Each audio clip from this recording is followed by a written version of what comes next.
Las y los diputados que integran la Asamblea Constituyente de la Ciudad de México entregarán la Carta Magna que regirá la vida de los capitalinos el próximo 31 de enero. ¿Qué proceso sigue después de ser promulgada la Constitución? Las y los constituyentes estén por la afirmativa. Tiene la palabra el constituyente. Se abre la sesión.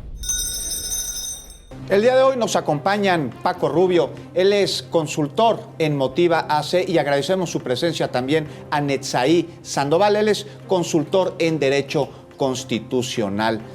¿Qué proceso sigue después de la promulgación de la Constitución de la Ciudad de México? Paco, porque se promulga, pero entra en vigor hasta 2018. Bueno, hay ciertas disposiciones que entrarán en 2018, pero lo más importante, creo que es algo de lo que casi nadie está hablando, es que la Asamblea Legislativa que hoy tenemos en la Ciudad de México tiene la responsabilidad de ir adecuando las leyes que ya existen y las que hay que hacer conforme al texto de la Constitución. Eso es muy importante, porque estamos hablando de que no puede entenderse el trabajo de la Asamblea Constituyente sin los trabajos que tienen que venir en la Asamblea Legislativa. Después que vendrá la instalación de un nuevo Congreso, que hablaremos más adelante de eso, entiendo, la instalación de las alcaldías, y bueno, tendrá que haber todo un reordenamiento administrativo y legislativo para que lo que apruebe ahora el constituyente de la Ciudad de México se vea materializado verdaderamente en acciones y que todas las instituciones de gobierno de la Ciudad de México puedan adecuarse y empezar a caminar en este sentido. Licenciado Sandoval, la misma pregunta, ¿qué sucede una vez que quede promulgada la Constitución de la Ciudad de México? Pues lo que sigue es hacer valer derechos. Eso es una cosa fundamental de esta carta, de esta Constitución. Ahora mismo está el constituyente debatiendo pues la Carta de Derechos y hay una enorme polémica sobre qué debería reconocerse como un derecho humano para todos los ciudadanos y qué no, porque la Constitución, o al menos el proyecto, tiene la intención de que existan mecanismos de exigibilidad de estos derechos. Es decir, que los ciudadanos puedan hacerlos valer no solamente ante las autoridades administrativas, no solamente pedirle cosas al jefe de gobierno, sino incluso pedirle a los jueces que hagan valer esos derechos si el jefe de gobierno se negara o no tuviera presupuesto o no tuviera las condiciones para hacer valer estos derechos, pedirle a los jueces que intervengan y que se exijan estos derechos. Entonces es una parte fundamental. Fundamental. Paco Rubio, ¿cómo hacer para que una vez que quede promulgada y que entre en vigor la Constitución de la Ciudad de México, las leyes que ahí estén plasmadas pues se cumplan? Bueno, esa es la pregunta del millón, no solamente en la Ciudad de México, ¿no? Sino específicamente en todo el país. Pero creo que tiene una muy buena oportunidad la Ciudad de México. ¿Y a qué me refiero? Va a ser la Constitución, ahora sí que en el nivel interno del Estado mexicano, pues más nueva que tengamos. Hay una amplia discusión sobre la Carta de Derechos, sobre qué debe significar una Constitución. Y yo creo que esto tiene que ser un buen empuje, tanto para el jefe de gobierno vigente, Miguel Ángel Mancera, más la Asamblea Legislativa, de ahora sí, ya tenemos un nuevo reordenamiento, una nueva identidad de la Ciudad de México, ya no del Distrito Federal.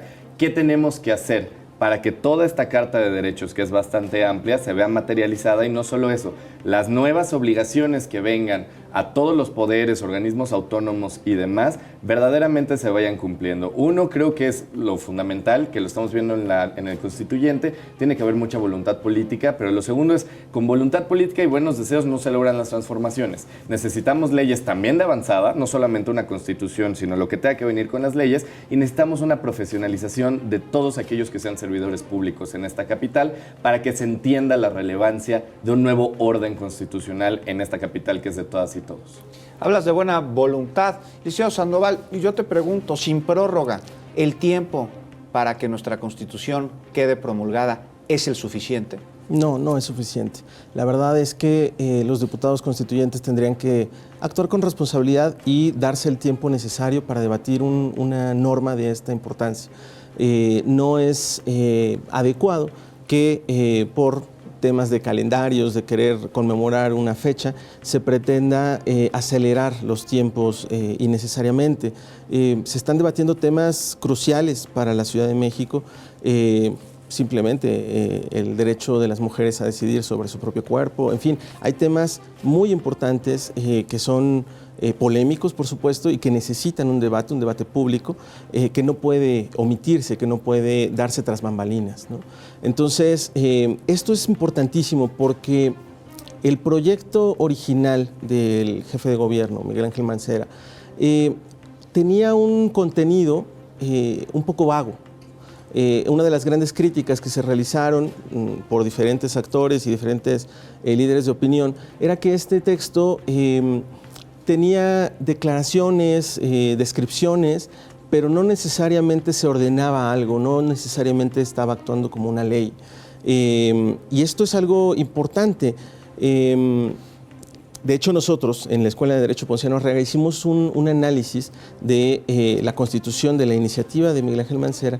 Resulta que el 31% de los artículos y del contenido de esta Constitución tenía un contenido descriptivo. ¿Qué quiere decir esto? Por ejemplo, a veces decía, la Ciudad de México va a ser una ciudad refugio. Muy bien, ¿refugio para quién? Para los migrantes centroamericanos, para los migrantes mexicanos que van hacia Estados Unidos. ¿Qué implica que sea una ciudad refugio? ¿Les vamos a dar todos, y vamos a dar casas o vamos a dar solo alimento? ¿Qué está diciendo? Esto es algo vago, es algo no es una norma, no nos está diciendo quién va a respetar, cómo se va a respetar ese derecho. Entonces, ha tenido que haber un debate muy importante en el constituyente para transformar esto, para que no sean solamente buenas intenciones, para que no solamente sean descripciones o pues buenos propósitos, sino que realmente se concrete en algo, ¿no? Que digamos, que demos un derecho que se reconozca, a quién lo estamos reconociendo, en qué consiste este derecho y las vías para exigirlo ante los tribunales. Sin prórroga, ¿el tiempo es suficiente? Es que el tiempo no sé si fue suficiente o no fue suficiente. Lo que sí creo que pasó es que perdieron mucho tiempo.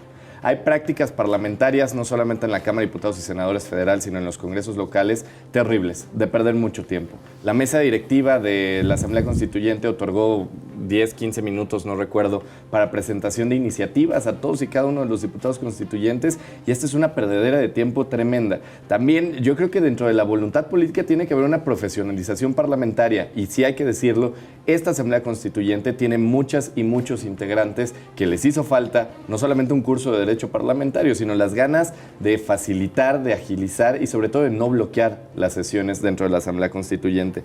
Y yo creo que, regresando a la pregunta que me haces, yo no coincido con una Constitución tan detallada. Yo creo que la Constitución no es ley, ¿no? La Constitución establece los criterios máximos de los cuales se tienen que ordenar las leyes, pero no tiene que llegar a un nivel de especificidad propio de una ley, ¿no? Ahí no vamos a distribuir competencias a un nivel súper detallado, ni vamos a establecer protocolos súper detallados. Ese ha sido uno de los grandes errores que hemos cometido en la Constitución Federal, en donde si creemos que ya no le ponemos el A, B, C y D de cómo se tienen que hacer las cosas, pues sentimos que no sirve. Y yo creo que ahí es cuando venimos en la discusión sobre una Constitución de detalle, minimalista, maximalista, etc. Pero han habido buenas modificaciones, por ejemplo, la última incorporación, que fue de las más polémicas y que toda la agenda nacional empezó en el debate, sobre la muerte digna, el derecho a una muerte digna. Yo creo que ese tipo de incorporaciones son las que caracterizan a la Ciudad de México, y la Asamblea Constituyente tiene el deber de privilegiar una Constitución progresista, garantista y socialdemócrata. Y creo que el input, el primer esfuerzo que hay del jefe de gobierno y el equipo redactor es muy bueno porque apunta hacia allá.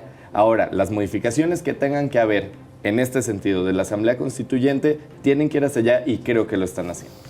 Licenciado Sandoval, una vez que se promulgue la Constitución, ¿se le van a poder hacer cambios de manera, digamos, corta, casi inmediata? No. El propio proyecto establece algunos plazos para que no pueda reformarse la Constitución hasta 2021. Además, hay procedimientos difíciles para la reforma de la Constitución. Se van a tener que aprobar en 2 congresos seguidos, digamos, no solamente el Congreso local en uno de sus integraciones, sino que lo tendría que ratificar posteriormente. Entonces no va a ser tan fácil reformar la Constitución. Sin embargo, aquí hay todo un debate, un análisis que tenemos que realizar. ¿La Constitución tiene que ser una ley o no? En primera, la Suprema Corte de Justicia considera que las constituciones locales son leyes. Podríamos disentir de esto, pero es una decisión de la Suprema Corte. La segunda cuestión es, a lo mejor, un análisis más filosófico, si lo queremos.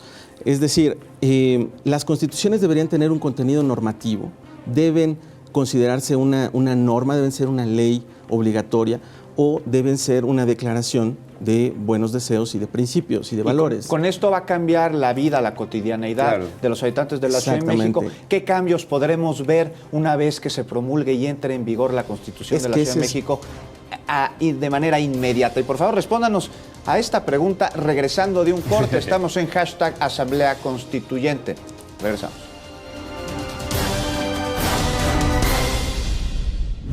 La veo madura, planeada, con sistema, con orden y con una gran posibilidad de seguir creciendo. Creo que para el 2018 tendremos una constitución de avanzada. Yo sí pienso que va a ser una constitución pues muy apegada a esta perspectiva de progresista sobre todo y bueno, que va a salvaguardar los derechos colectivos e individuales en esta ciudad. Vamos a ver muchos cambios en cuanto a cosas que se debieron de haber hecho desde hace mucho tiempo, pero yo sé que para ya el 2020 ya vamos a estar trabajando todos y ya vamos a tener que acatar todos y ya vamos a tener que, por así decirlo, reaccionar a lo que ya está escrito y a lo que ya se promulgó, ¿no? Muy participativa, tal vez con más problemas ideológicos, tal vez más politizada, lo cual entre más politizada es la gente, más exige y también sabe que tiene más que dar. Dijo que la violación en matrimonio no es violación, entonces no me parece un argumento irrefutable. Es decir, la gente se preguntará, ¿qué no había planeación antes?